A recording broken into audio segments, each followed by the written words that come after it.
Salut tout le monde. En vrai, ça peut être rigolo, ouais. Bah non, parce que du coup... Non, je sais pas. Ça va être si long, c'est horrible. T'en penses quoi, Alix?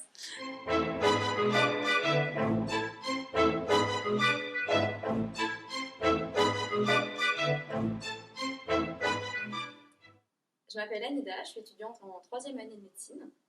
Et moi, c'est Sophie, je suis aussi étudiante en 3e médecine. Et on est vice-présidente santé.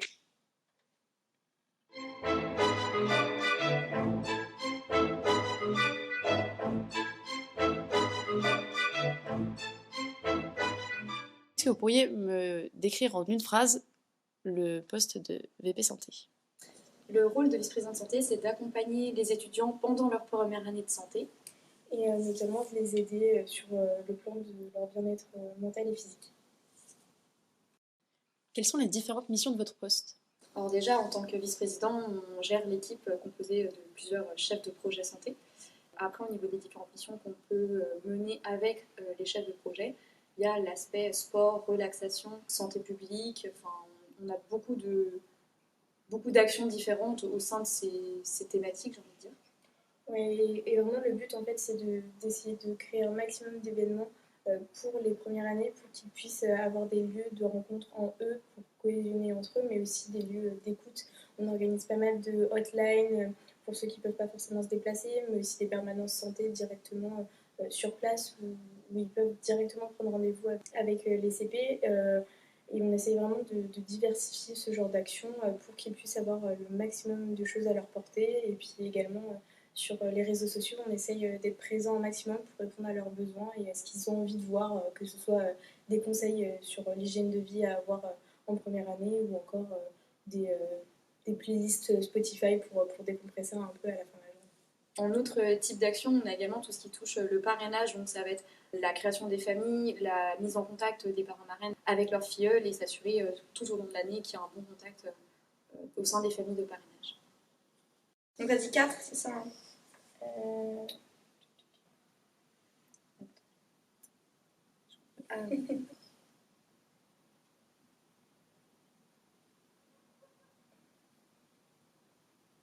Moi c'est bon.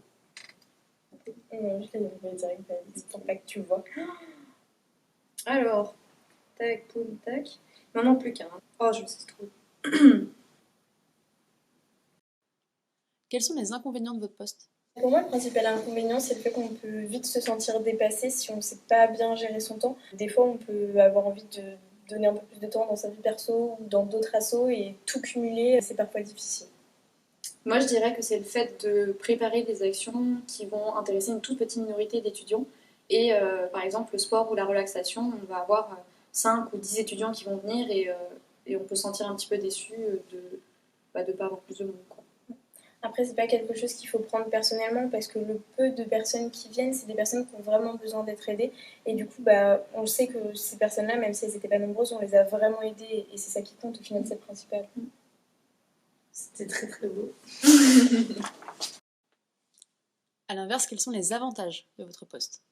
Moi, je dirais que si on s'organise bien, c'est un poste qui est, de mon point de vue, moins chronophage que peuvent l'être d'autres postes du bureau, parce qu'il n'y a pas de deadline précise. C'est nous qui fixons notre propre deadline, de nous dire on a envie de faire une deadline, ok, on va la faire cette semaine-là.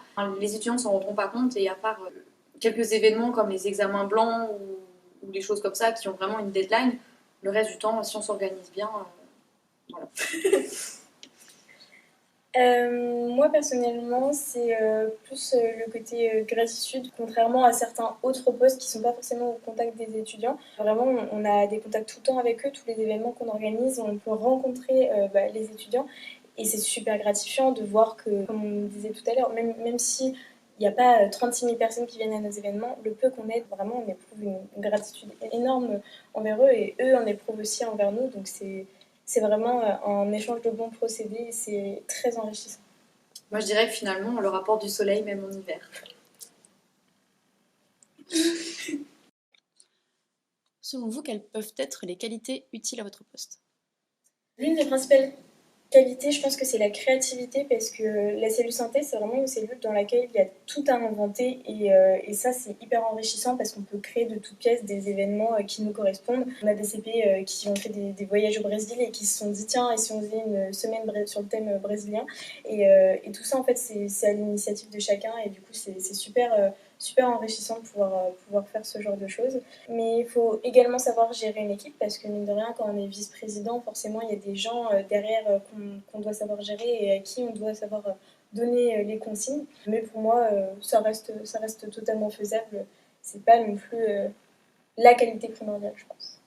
Pour compléter, moi je dirais que sur l'aspect du relationnel avec les étudiants, le fait d'être bienveillant avec eux, lorsqu'on interagit avec eux, que ce soit par mail, que ce soit sur les réseaux sociaux ou même en présentiel, et puis d'être à l'écoute lorsqu'ils viennent se confier. Est-ce que vous diriez que votre rôle est chronophage? Je dirais que ça dépend de la période de l'année parce qu'au S1, il y a beaucoup de projets à gérer en même temps. Il y a la mise en place du parrainage avec la création des familles, tout ça. Et en même temps, l'examen blanc avec les mots des parrains qui arrivent quand même assez rapidement. Il y a également la conférence de rentrée pour les étudiants. Il y a la mise en place des petites routines dans la cellule avec les newsletters, les stories, tout ça. Enfin, toute la vie de la cellule qui se met en place petit à petit. Et c'est vrai qu'au début, voilà, il y a plein de choses qui arrivent à une échéance relativement proche. Mais après, au S2, il y a moins d'événements prévus et c'est vraiment plus sur notre impulsion de vouloir mettre en place des choses. Donc c'est moins chronophage dans le sens où on n'a pas de choses fixées. Mais voilà, ça dépend de l'année, ça dépend des semaines, ça dépend des jours, ça dépend aussi de son organisation à soi. Est-ce qu'on peut faire 1 heure chaque jour ou est-ce qu'on veut faire une journée entière tous les mois, enfin même si ça c'est pas possible parce qu'en soi il y a des choses à gérer toutes les semaines, mais enfin voilà, ça dépend de son organisation. Pour moi, c'est un peu le même ressenti, ça dépend vraiment des périodes de l'année. En soi, on peut toujours s'appuyer aussi sur les CP pour nous aider. Quand vraiment on se rend compte qu'il y a trop de choses, bah, déjà on est deux, ça aide vachement, et c'est le cas dans toutes les cellules du tutorat. Les VP en général sont toujours à deux. Du coup, on peut toujours se reposer sur l'autre si jamais on a un gros souci. Je pense que il y a certaines périodes où forcément, bah, le début de l'année par exemple, non seulement dans la cellule santé, ça commence à être un peu chronophage parce qu'il y a beaucoup de choses à gérer, mais dans notre vie perso aussi, forcément, un début d'année, c'est toujours un peu dense en termes d'événements et de reprise des cours avec les stages, etc. C'est pas toujours facile à gérer, mais c'est vrai qu'au S2, du coup, on peut se faire plus plaisir dans ce qu'on a envie de mettre en place et puis décider quand est-ce qu'on met en place. Et ça, c'est vraiment l'avantage de la cellule santé, de pouvoir décider au final quand est-ce qu'on veut mettre les choses en place et de ne pas avoir de vrais deadlines qui nous stressent et qui nous obligent à faire les choses vite. Là, on peut prendre notre temps, se poser, prévoir le planning de l'année à l'avance et vraiment anticiper les événements à venir. Donc ça, c'est top. Est-ce que vous sauriez me dire combien de temps ça vous prend par semaine? Là par exemple, si on prend cette semaine, j'ai rien de plus parce que on a nos CP qui font les newsletters et les stories, que le mail du mois, l'échéance est loin, donc on n'a pas besoin de se mettre aussitôt. Donc là, cette semaine, si je fais une demi-heure de cellule santé, c'est plus dans le sens des messages sur Messenger ou sur Slack pour échanger avec soit le bureau, soit les CP, soit Sophie, mais il n'y a pas de projet en cours, donc là, c'est vraiment très calme. A contrario, à d'autres périodes de l'année, quand il y a plusieurs projets, bah, on peut y passer plusieurs heures dans la semaine. Mais voilà, on s'organise, ça le fait bien. Ouais, d'autant plus qu'on peut avoir des urgences aussi à la cellule santé, ça, il faut le savoir. Dans la cellule santé, on s'occupe de la santé mentale des étudiants et parfois il y a des étudiants qui vont vraiment pas bien et il faut savoir les rediriger et vite parce qu'on peut avoir des situations où la personne en face est vraiment très mal, nous envoie un mail et bah là il va falloir répondre du tac au tac et savoir prendre sa soirée pour la conseiller. Donc bah, ça arrive très rarement dans l'année. Mais quand quelqu'un va pas bien, il va vraiment pas bien. Et là, on prend notre temps et on prend sur nous pour prendre 3, peut-être 4 heures à discuter avec lui, mais c'est pas grave. Au moins, il en ressent le besoin et sinon on peut l'aider, on prend ce temps-là. Après, comme dit Anida, ça dépend vraiment des périodes de l'année. Et puis, mine de rien, c'est quand même un poste de bureau d'être vice-président. Donc, il faut aussi s'impliquer dans les conversations et dans les différentes tâches que peut avoir le bureau du tutorat. Donc, il faut se tenir à jour de tous ces petits messages-là. Et mine de rien, ça prend du temps dans une journée de consulter tous ces messages. Quelle est pour vous la place du travail d'équipe? On est au sein d'une association, au sein du bureau, on gère une équipe de chefs de projet, donc bien sûr que le travail en équipe est important et à sa place, mais pour autant je pense qu'il est peut-être un petit peu moins prépondérant que dans d'autres postes, dans le sens où on a moins ce besoin, parce qu'on n'a pas forcément de projet en commun avec les autres cellules. Voilà, on n'a pas forcément besoin de mener un projet avec eux, mais pourtant, la vie de bureau, c'est de la communication, donc voilà, le travail en équipe est important. C'est vrai que du coup, on n'a pas beaucoup de projets avec les autres cellules. Après, on a quand même les examens blancs à préparer en lien avec la pédagogie. Je pense que c'est le seul moment où vraiment la cellule santé doit interagir avec la cellule pédagogie. Et puis, bien sûr, le travail d'équipe au sein du bureau et au sein de la cellule santé en intracellule, c'est vraiment communiquer avec les CP santé. Au final, on est une petite famille, hein, on doit avoir 7 ou 8 CP, plus 2 VP, c'est important qu'on communique et qu'on se connaisse tout ensemble. Et puis moi et Anida aussi, le travail d'équipe, il est hyper important. C'est pour ça que c'est toujours bien d'avoir 2 VP pour que si jamais il y a un souci, on puisse faire un petit message à l'autre et dire je peux pas, est-ce que tu peux me dépanner quoi.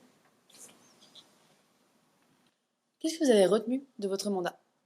Enfin, ça peut paraître un petit peu rigolo, mais faire des sondages pour voir 2 étudiants si ça les intéresse. Parce que la petite anecdote, c'est qu'on a fait un footing pour les P1 et en fait, on en a eu 0 qui sont venus parce que on avait mal réfléchi au moment où on a passé notre footing et voilà, ça n'a pas dû correspondre avec leur disponibilité ou quoi. Et donc, ce qui fait que voilà, il y avait 0 étudiants de première année, mais c'était super chouette. On a couru avec les tuteurs, avec les membres du bureau, avec nos vieux et tout, mais il n'y avait pas de P1. Donc voilà, les sondages, c'est important.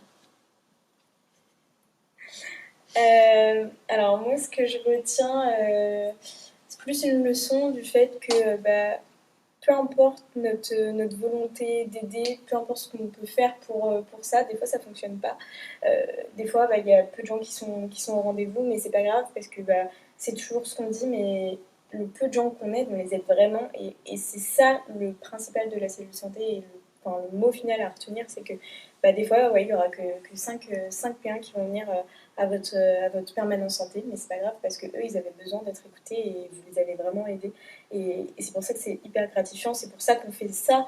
On est bénévole, on est là pour aider les gens et on y arrive. La cellule santé, c'est vraiment un moyen d'être en contact avec les gens et de réussir à les aider. Si vous avez quelque chose à rajouter.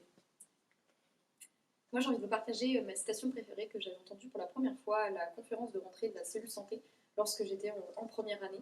Cette citation, c'est « Tout est possible à qui rêve, ose, travaille et n'abandonne jamais ». C'est Xavier Dolan qui l'avait dit. Et ça m'a vraiment marqué pour ma part. Comme je l'avais entendu à la conférence de la cellule santé, que j'ai été vice-présidente santé et tout ça, voilà, ça semble bien. Quoi. Et donc, on peut réussir même quand on n'a pas de citation préférée. Alors, tu t'engages? Interview de la cellule santé, première. On fait ça. Ah là, c'est bien, Sophie. Là, on a la... On est ridicule. On a du moche. De l'alcool, c'est dingue. Hein. Faut arrêter de boire dans la vie, Sophie. Ceci est un message du ministère chargé de la Santé, de l'Assurance Maladie et de Santé Publique France. Non, ça tu l'as pas entendu.